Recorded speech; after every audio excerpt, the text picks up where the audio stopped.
Hello everyone, I am Neha Yadav from Adarsh Shiksha Niketan High School. This is the second chapter. The name of the chapter is The Thief Story, and the name of the writer is the Ruskin Bond, and this is the chapter of supplementary reader Footprints Without Feet. Brief story मैं बताती हूँ हिंदी में। 15 साल का एक लड़का होता है और वो अनिल नाम के लड़के के साथ में घर में काम करता है उसके घर में, और उसी के घर में चोरी करने की प्लानिंग होती है उसकी। लेकिन वो जो अनिल होता है उसको पढ़ना और लिखना सिखाता ताकि वो फ्यूचर में एक अच्छा इंसान बन सके। लेकिन वो अपने आदत से मजबूर होता है चोरी की, इसलिए वो उसके घर में चोरी कर लेता है। चोरी करके पैसे वहाँ से भाग जाता है। लेकिन जब वो रेलवे स्टेशन पे पहुँचता है तब वहाँ पर बैठ के वो काफ़ी बातें सोचता है, तो उसको याद आती है कि उसने किस तरीके से उसकी हेल्प की है। तो इसीलिए वो वापस घर जाकर उन पैसों को वहीं रख देता है जहाँ से उसने चुराए हुए होते हैं। ओके, तो स्टार्ट करते हैं। In the story of a young boy, it is the story of a young boy. ये जो स्टोरी है ये एक जवान बच्चे की है, लड़के की है। He is only 15 years old, और वो बस 15 साल का था। ही इज़ अ थीफ, वो एक चोर था।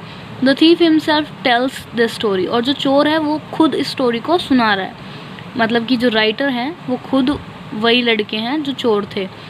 The thief says he was only 15। चोर कह रहा है कि वो सिर्फ 15 साल का था, but he was successful hand. लेकिन उसका क्या था, बहुत माहिर हाथ था चोरी के अंदर। He offered to work for a man named Anil. उसने अनिल नाम के व्यक्ति के साथ में मतलब उसका पूरा पीछा किया, पूरा पता लगाया और उसको अप्रोच किया कि वो उसके घर में काम करे। And started living with him at his house, और उसके साथ में उसके घर में रहना उसने शुरू कर दिया।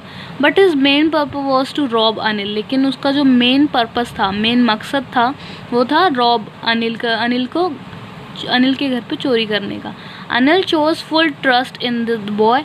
अनिल जो था उसने पूरा अपना ट्रस्ट दिखाया उस लड़के के ऊपर, उसके ऊपर पूरा कॉन्फिडेंस था उसको कि वो ऐसा कुछ नहीं करेगा। He gives him the key of his room, और उसने उसको अपने रूम की चाबियाँ भी दे दी। He knows that the boy is making money in his daily purchases. जब भी वो कोई सामान लेने के लिए उसको भेजता था तो वो लड़का जो था वो पैसे बचा लेता था। उसको ये बात पता थी कि वो रोज़ के सामान में जो पैसे बचते हैं वो लड़का रख लेता है, लेकिन वो फिर भी कुछ नहीं कहता था। But he never gets angry with him, वो फिर भी कभी गुस्सा नहीं हुआ उसके साथ में। He teaches the boy how to write, उसने उस लड़के को लिखना सिखाया, कैसे लिखते हैं। One day the thief sees Anil putting some currency note under his mattress, और एक दिन देखा चोर ने कि अनिल जो था जिसके साथ वो रहता था वो एक पैसे रख रहा था अंडर हिज मैट्रेस, अपने गद्दे के नीचे। He steals the money and runs away with it, उसने वो पैसे चुराए और वहाँ से भाग गया।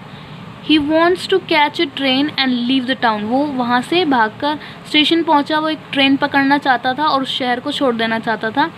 But somehow he misses the train, लेकिन किसी तरीके से उसने उसकी ट्रेन जो थी वो छोड़ दी। He goes to a park and sit there on a bench, वो एक पार्क में गया, वहाँ पर एक बेंच पे बैठा। He feels a prick in his conscience, prick का मतलब होता है चुभना, कोई चीज़ चुभ रही थी, और कॉइंसाइंस का मतलब होता है उसकी अंतरात्मा जो थी उसमें उसको कुछ बात चुभ रही थी। He can't deceive a person who has been so good to him, वो एक इंसान के साथ धोखा नहीं कर सकता जो कि उसके साथ में इतना अच्छा था। डिसीव के मतलब है धोखा करना। He sees in Anil the fulfilment of his dream, वो देखता है कि मतलब उसका जो ड्रीम होता है वो अनिल उसको पूरा करा सकता है। He could learn from him how to write, वो उससे सीखता है कि वो कैसे लिखेगा। Then he could lead an honest life, और उसके बाद में एक सच्चाई के रास्ते पे वो चल सकता है। He could become a really big person, और ऐसे पढ़ लिख कर वो एक बहुत बड़ा इंसान बन सकता है। These thoughts bring about a change in the thief's heart, और ये सारे विचार उसके दिल में एक अजीब सा चेंज लेकर आए। He comes back and put the money under the mattress, और वो वापस घर पे आया और उसने उस पैसे को वापस वहीं